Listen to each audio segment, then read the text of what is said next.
I know he lost his eye in war or whatever. So SNL's Pete Davidson mocked congressional candidate Dan Crenshaw, who is a Navy SEAL who lost his eye in war. Now, with Crenshaw's photo on the screen, this is what he said. He said, "You may be surprised to hear he's a congressional candidate in Texas and not a hitman in a porno movie. Oh, I'm sorry. I know he lost his eye in war or whatever." So I think that this joke was shocking and reprehensible, and I don't think it's funny at all. And I know that there are some people defending him, saying that, you know, free speech, he can say whatever he wants, people shouldn't be offended. There are other people that are calling for him to be fired. They really dislike SNL, and at least some people are just asking for an apology.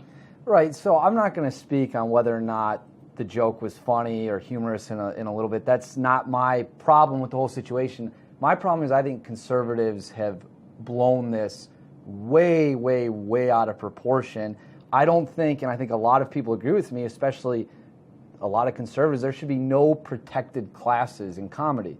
Doesn't mean every joke you make about every sensitive subject is going to be funny, but once we say you can't joke about X, Y, or Z, we're kind of ruining comedy. Okay, well, comedy's already been ruined. Over the years, liberals already ruined comedy. They made the rules, but then they can break the rules. So that's why I think there's outrage among conservatives, especially when it comes to attacking an American hero, because the left makes all these rules, but then they break them, and then we're supposed to like sit here and laugh and think it's funny. Not only was it not funny, I mean, it was absolutely disgusting. Like, I still feel uncomfortable that I even had to sit and watch this joke. I'm not saying again that you have to find it funny. I think a lot of it, number one, is faux outrage. It's conservatives running to Twitter, trying to get as many retweets as they can. White knight.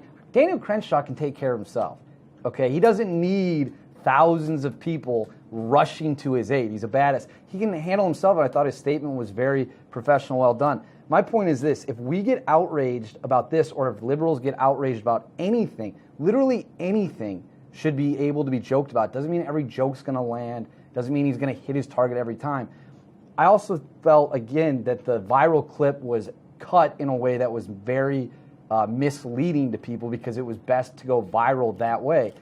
And conservatives are upset, obviously, about where he said in war or whatever. That was kind of the joke, and the only person who seemed to get that was Greg Gutfeld, who was like, the whole joke here is the cavalier way he talks about it. It's not a joke, because they're constantly dismissing the sacrifices that military men and women make every single day to keep our country safe, to give them the freedom of speech, I would totally disagree with you. Pete Davidson's own father died as a hero on 9/11. Like, I think he understands the sacrifice, which is why the joke he's telling, he is being cavalier about it. He's like, oh, he only went to war or whatever, a war that spawned after Pete Davidson's own dad was murdered. And the other thing, which I pointed out in my piece, was this is not new territory for Pete Davidson to take a very serious subject and make what some would consider way past the line of appropriate jokes.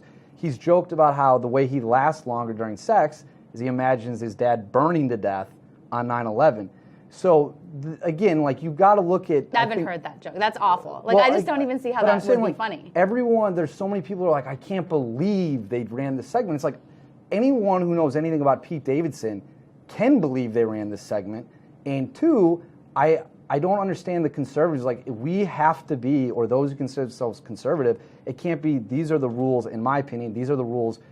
Now we have to, like, shove it in the left's face. Wouldn't it just be better to live by example and be like, we're not going to take the bait, we're not going to get outraged about comedy? Like, comedy has to be edgy, has to be funny. Well, okay, it has to be funny. Well, it can, and I think but that not every joke's when you're a gonna comedian, work. no, it's not going to always work. So Crenshaw, this is what he said. He said, they probably should apologize, but that doesn't mean I'm going to demand an apology. He said this on Fox and Friends, and he said they certainly crossed the line, but their apology won't mean anything to me. And we know that Crenshaw is a very strong man. Mm-hmm. I don't, again, like he said, I don't think an apology is going to make a difference, but I think the apology would make a difference to some of the viewers, and especially the people that are upset about this joke. Look, when you're saying that they're crossing the line and, you know, just exploring different jokes and not every joke's going to stick, we heard from Kanye West say that he was told not to wear his MAGA hat and that he was bullied and made fun of and that he felt like discriminated against because of it. So they seem to be, in charge of what you can and can't say there, but for some reason they let this joke pass. Well, I can't. Don't you think that's an issue? I think there's a clear double standard. Yeah, there is a double standard. There's no question about that. There's a double standard in all parts of the entertainment industry. Like the entire entertainment industry leans hardcore left. And you can make a very valid argument that especially all these liberal comedians, they're not as funny as like Bill Burr or Joe Rogan, like people who kind of play both sides of the aisle. But I don't think that means when Pete Davidson on SNL makes a joke that many find offensive and inappropriate, we have to spin up the outrage machine and be like, we cannot joke about veterans, we can't joke about the military.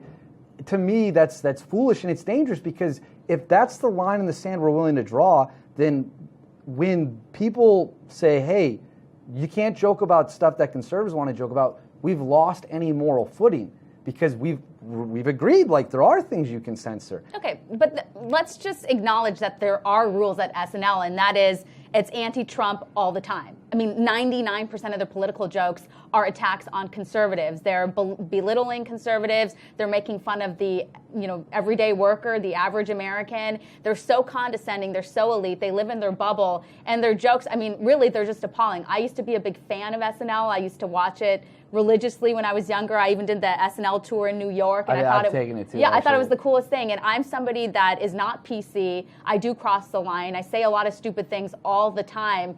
But I'm constantly on edge. Like, one mistake and I'm pretty much done career-wise. Right. That's the standards that the left have put on the right. Therefore, when we see them speaking out, saying really ridiculous things that cross the line, we expect for there to be at least an apology. Yeah, I think you and I just differ. I don't think you should apologize for jokes even if they don't land. Again, I'm not saying I thought what Pete Davidson said was funny, and I know a lot of other people. But what do you just make about just their whole setup in general, which is 99% of their jokes are just, first of all, not funny in a political sense. Their other stuff's kind of funny. They should stick to that. But the idea that they're constantly attacking one side, and so they're calling Republicans and conservative Trump supporters racist, and they're just constantly like one-sided attacks. I would guess I'm so over it. I don't watch a ton of SNL. Okay. I see like the highlights, right? I would guess their internal research has showed them that their audience is very liberal, and thus that's who they're gonna dictate to. If their advertising dollars were for 55-year-old men in Nebraska watching SNL, they probably run different jokes in different segments. Well, if they changed their jokes, they probably could get 55-year-olds in Nebraska to watch their show. But they might view that demographic is gone. And my point... Because they pushed it away. Maybe, I'm sure SNL, the people, it is a business. They want to make money. I'm sure they just didn't wake up someday and say, let's bankrupt the company so that we can appease, like, liberals. I mean, it almost certainly was a business decision. But back to whether or not we should have these protected classes in comedy or people that want apology. Okay, but there is. Let me say who's not a protected class in comedy. White men. I mean, any person of any race can come crap on white males on stage without any sort of backlash or anything. Yeah, I think but that's if a fine. White male makes fun of any other race or any other religion, then, or if they're like Christian or something, then that's a problem. Yeah, Have you ever noticed? No, I've been going to comedy clubs forever. Standard. I will say, not only that, but Trump derangement syndrome has ruined comedy at comedy clubs. Yeah, it's sickening. There's a double standard for sure. There's a double standard even against some liberal comedians. Bill Maher has been disinvited from speaking places because he makes jokes the left doesn't like. He's been attacked because he makes fun of Islam. He had the famous quote like, Islam is a religion of peace. They blow you up. There's a piece of you over there, a piece of you over there.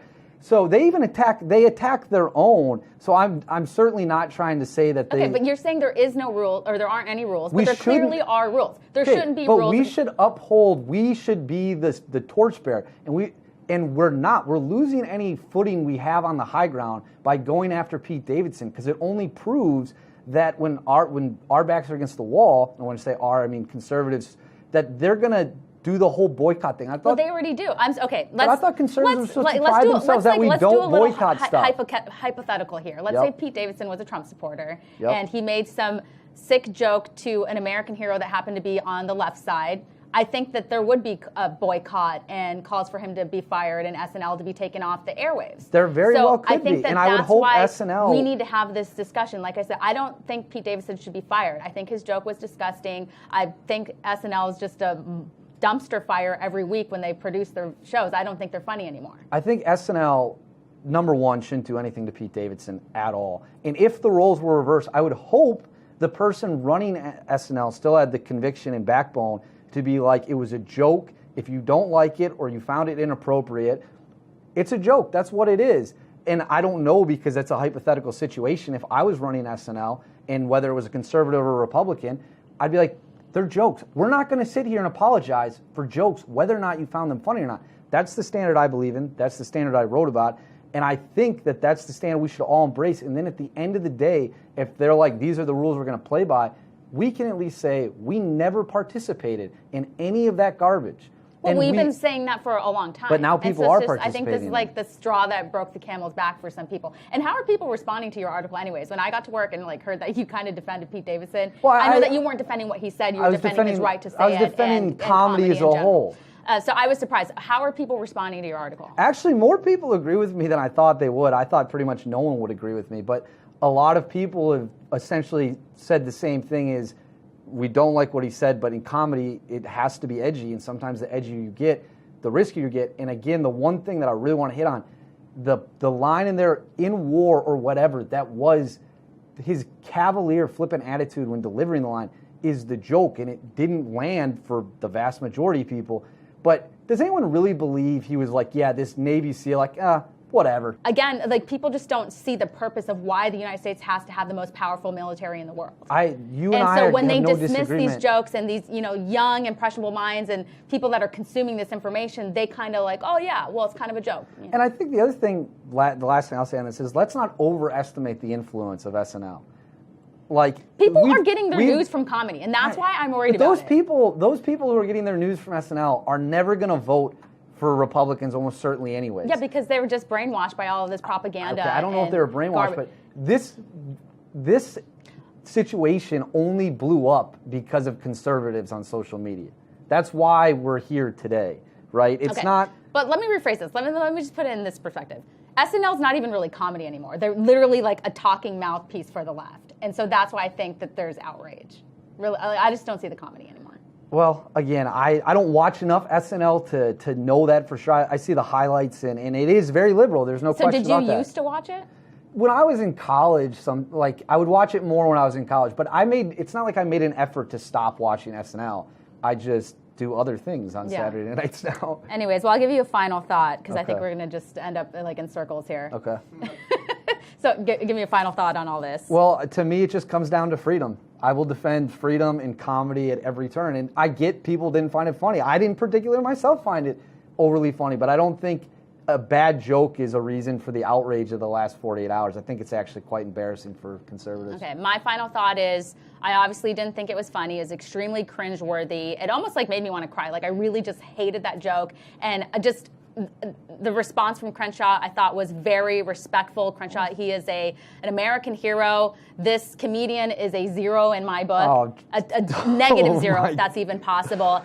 And while I don't think he should be fired, and I'm not the type of person that encourages boycotts, I do